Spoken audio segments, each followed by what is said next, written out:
Very good morning scholars. चलो अब next ratio chapter है आपका अनुपात, उसमें आप नेक्स्ट क्वेश्चन ले रहे हैं। लिखा है दो संख्याओं का अनुपात 5:8 है। ठीक है, प्रत्येक में 9 जोड़ दिया जाए तो इनका अनुपात 8:11 हो जाता है, तो वो संख्याएं ज्ञात करो। ठीक है, एक बार फिर समझें। दो संख्याओं का अनुपात 5:8 है। ध्यान रखना ये 5 और 8 नहीं है, 5:8 है। ठीक है, तो इनमें प्रत्येक में 9 जोड़ दिया जाए तो नया अनुपात क्या बन जाता है, 8:11। तो आप क्या लिखेंगे, माना कि वो संख्याएं क्या हैं, 5x हैं और 8x। क्लियर है ये। प्रत्येक में 9 जोड़ दिया जाए तो इसको आप इस तरह से लिख सकते हैं, 5x धन 9 बटे 8x धन 9 बराबर 8/11। ऐसा लिखा जा सकता है, बिल्कुल लिखा जा सकता है। ठीक है, चलिए अब क्या करें, 11 का गुणा 5 में कर दें तो 55x हो गया, ये 99 हो गया। ठीक है, फिर 8 8 64x हो गया और 8 9 72 हो गया। आप x एक तरफ कर लो तो 55x में से 64x अलग करो, 72 में से 99, तो यह आ जाएगा -9x और यह आ जाएगा -27। ठीक है, इधर लिख देते हैं -9x equals to -27, minus minus cancel, या इस तरह से भी लिख सकते हो आप इसको, तो 9 तिया 27। x की वैल्यू कितनी आ गई, 3। क्लियर। अब यहाँ पर x की वैल्यू 3 आ गई, इस 3 को आप उठा के रख दीजिए इसमें 5x में, तो ये आ जाएंगे 5 तिया 15 और 8x में रख देंगे तो 8 तिया 24, यानी कि वो संख्या क्या है, 15 और 24 है। क्लियर है ये। आप इसको रीचेक भी कर सकते हैं। 15 में आप 9 जोड़िए तो 24 आता है, और 24 में 9 जोड़ते हैं तो 33 आता है, तो 24/33 आ गया आपका वो नया अनुपात 9 जोड़ने पर। और 24/33 को 8 तिया 4, ये इस तरह से 3 से ये 11 बार, 3 से 8 बार, तो 8/11 ये आ गया नया अनुपात। ठीक है, एक बार फिर समझे। क्वेश्चन कह रहा था कि दो संख्याओं का अनुपात 5:8 है, प्रत्येक में 9 जोड़ दिया जाता है तो नया अनुपात 8:11 हो जाता है, तो वो संख्याएं ज्ञात करो। तो ये आपने पूरी कहानी लिखी है, आप फटाफट करें वहाँ पर ये, और ये बेसिक मत करते हैं विदाउट शॉर्टकट है ये आपकी। चलिए अब यहाँ पर ये बेसिक आप हमेशा याद रखें, शॉर्टकट हर बार एप्लीकेबल नहीं होती। ठीक है, चलिए अब यहाँ पर ये देखें 5x और 8x जल्दी से लिखा आपने। ये यहाँ तक इस स्टेप तो आप बिना कॉपी पे लिखे पेन से का प्रयोग किए आप इधर तक तो पहुँच ही सकते हैं। तो 5x में 9 जोड़ दिया, 8x में ये आप, अब ये नहीं कि आप ऐसे लिख रहे हैं 11 ब्रैकेट में 5x धन 9, ऐसा बिल्कुल नहीं करना आपको। ये 55 हो गया, ये 99 हो गया, 64x हो गया, ये 72 हो गया। जल्दी से कि x की वैल्यू 3 आ गई। ठीक है, 3 का मान उठा के 5x में रख दो, x का मान मतलब, तो ये 15, ये 24, कैलकुलेशन कंप्लीट। अरे चलिए इस तरह से आप इसको करें। और यदि यहाँ पर पूछा जाए कि क्या जोड़ा जाए, ठीक है, अरे सुन में, ये क्या जोड़ा जाए कि वो 8:11 हो जाए, तो आप इसको इन शॉर्ट ऐसा भी लिख के देख सकते हैं, कर सकते हैं। देखिए पहले था 5 8, अब हो रहा है 8 और 11। क्या जोड़ दिया जाए कि वो आपका 5 8 बदल के 8 11 हो जाए, तो आपने क्या करना है कि क्रॉस मल्टीप्लाई करना है। इसको इससे कर दो, इसको इससे कर दो, तो ये हो जाएगा 8 × 8 माइनस 5 × 11 कर दो तो 64 - 55, यानी कि आंसर आ गया 9। ऐसा यदि पूछा जाए कि क्या जोड़ा जाए तो 9 जोड़ा जाए, है ना। ठीक है, चलिए फिर उसके बाद में और क्वेश्चन देख रहे हैं हम। लिखा है दो संख्याओं का अनुपात 3:5 है। ठीक है, दो संख्याओं का अनुपात कितना है, 3:5 है। ये 3:5 हो गया। तो तो हम इन संख्याओं को मान सकते हैं 3x और 5x, बिल्कुल मान सकते हैं। फिर दोनों में से 9 घटाया जाए, दोनों में से आपने क्या घटा दिया, 9 घटा दिया, तो नया अनुपात 12-23 हो जाता है। तो नया अनुपात कितना हो जाता है, 12 और 23 हो जाता है। आ रहा समझ में?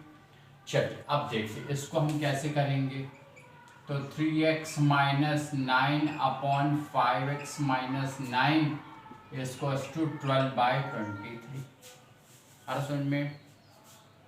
कितना, 3x minus 9 upon 5x minus 9 इसको 12/23 और क्रॉस मल्टीप्लाई करेंगे, और क्रॉस मल्टीप्लाई करके आप x की वैल्यू निकाल लेंगे।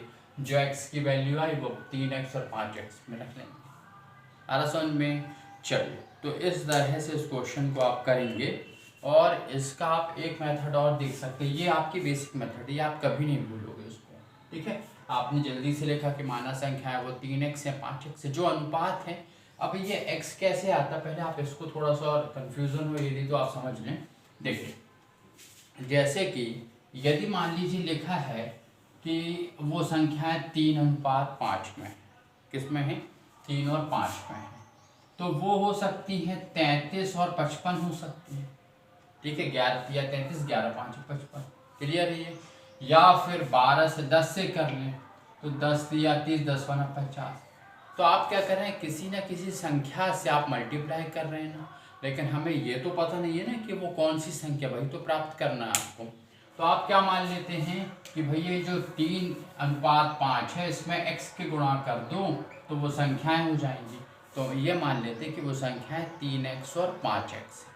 ये जो 3x 5x ये x से मल्टीप्लाई क्यों हो रहा है, क्योंकि हमने उस अज्ञात संख्या को मान लिया कि वो किससे मल्टीप्लाई है, वो अज्ञात x से, जनरली x से ही कैलकुलेट करेंगे आप। तो ये 3x और 5x आ गया, इसमें से प्रत्येक में से 9 घटाना था, 9 माइनस कर दीजिए आप उसको। नया अनुपात 12/23 यानी 12/23 लिख दीजिए, x की वैल्यू निकाल लीजिए, ठीक है। अच्छा अब यहाँ पर इसको और शॉर्ट में आप देख सकते हैं कि कुछ इस तरह से भी किया जा सकता है।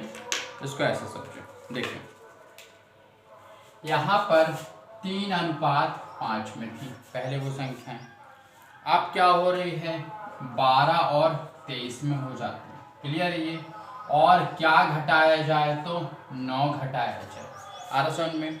अब आप क्या करें, गुणा करें, पहले किसको किससे करें, इस बड़ी संख्या से, ठीक है। तो ये कितना हो जाएगा आपका यहाँ पे 23 × 3 माइनस कर दीजिए 12 × 5, तो ये कितना आ जाएगा 69, और ये कितना आ जाएगा 60। तो ये क्या डिफरेंस आ गया आपका 9। आ रहा समझ में? ये डिफरेंस निकाल लिया आपने, वो कितना आ गया आपका 9। चलिए अब यहाँ पर और क्या देखना है आपको, हालांकि थोड़ा सा ये कंफ्यूजिंग हो सकती है, इससे बेहतर तो आप बेसिक से कर लें, लेकिन फिर भी आप देख लें। अब ये जो 23 और 12 ये जो आपकी संख्या है, इसका डिफरेंस किसके बराबर है, 11 के बराबर है। क्या घटाना था, तो आपको 9 घटाना था, तो ये हो जाएगा आपका 11 × 9, ठीक है, यानी 99, क्लियर। अब 9 बराबर है 99 के, तो 1 बराबर है 11, क्लियर है। 1 बराबर किसके आ गया, 11 के, और इस 11 का गुणा 3 में कर लीजिए तो 33, और 11 का गुणा 5 में कर लीजिए तो 55। तो वो संख्या क्या हो गई आपकी 33 और 55, ठीक। एक बार फिर से समझना, 3:5 में थी, 12 23 हो जाता है, 9 घटाया जाता है, ठीक है। अब क्या करें, आप इन दोनों का डिफरेंस निकाल लिया, ये आ गया 9 आ गया, इन दोनों का डिफरेंस निकाला 11, और ये 11 × 9 कर लिया, क्योंकि 9 ही घटाना था आपको। तो 9 बराबर 99 के, तो 1 बराबर 11 के, ये जो 1 बराबर 11 के, तो फिर ओरिजिनल तो 3 और 5 है, तो 3 बराबर 33 के, 5 बराबर 55 के, है ना, ठीक है। चलिए फिर और देखें, लिखा है नेक्स्ट क्वेश्चन है, दो संख्याओं का अनुपात, उसके पहले आप एक महत्तम वाला देख लीजिए, फिर लघुत्तम वाला देखते हैं। लिखा है दो संख्याओं का अनुपात 3:4 है। ठीक है, दो संख्याओं का अनुपात कितना है? 3:4। चलिए, यह आ गया 3:4। फिर उनका HCF का मतलब होता है हाईएस्ट कॉमन फैक्टर, यानी महत्तम समापवर्ग। HCF क्या है? तो HCF क्या है? 15 है। ठीक है, और उसके बाद में आपको निकालना है उनका LCM निकालना है। LCM ने लोवेस्ट कॉमन मल्टीपल जो है, लघुत्तम समापवर्ग, ये ज्ञात करना है। अब देखिए, हमने आपको बताया था ना कि जब भी हम मानते हैं कि माना कि वो संख्याएं 2x हैं, 5x हैं, तो जो x है वो आपका क्या है? HCF ही होता है। तो यहाँ पर माना कि वो संख्याएं क्या हैं? 3x और 4x हैं, जहाँ x बराबर HCF यानी 15 हो गया। ठीक है, 15 ही है। ठीक, यहाँ पे x बराबर कितना हो गया? 15, क्योंकि ये जो संख्या हम मानते हैं 3x 4x या जो भी, उसमें जो x मान रहे हैं वही आपका HCF होता है, हाईएस्ट कॉमन फैक्टर। अब यहाँ पर इस 15 को गुणा कर दीजिए आप 3 में, तो यह आएगा कितनी? पहली संख्या होगी 45, दूसरी संख्या होगी कितनी? 60। तो ये संख्याएं जो आई आपके पास में वो 45 और 60 यानी 45 और 60 आ गई। चलिए, अब देखिए, यहाँ तक की बात समझ में आ गई। अब यहाँ पर आप इसी 45 और 60 का LCM निकालिए। LCM कैसे निकालते हैं? ये 45 है, ये 60 है, 15 से किया, 15 तिया 15 चौको, अब 3 से 1, 4 वैसे ही उतारा, 4 से किया 1 1, 4 तिया 12, 12 गुणित 15 कर लिया तो 180 आएगा, है ना। 12 पंजे 60 की 0 ले 6, 12 कम 12 से 18, 180। तो आंसर आपका आ गया 180 LCM।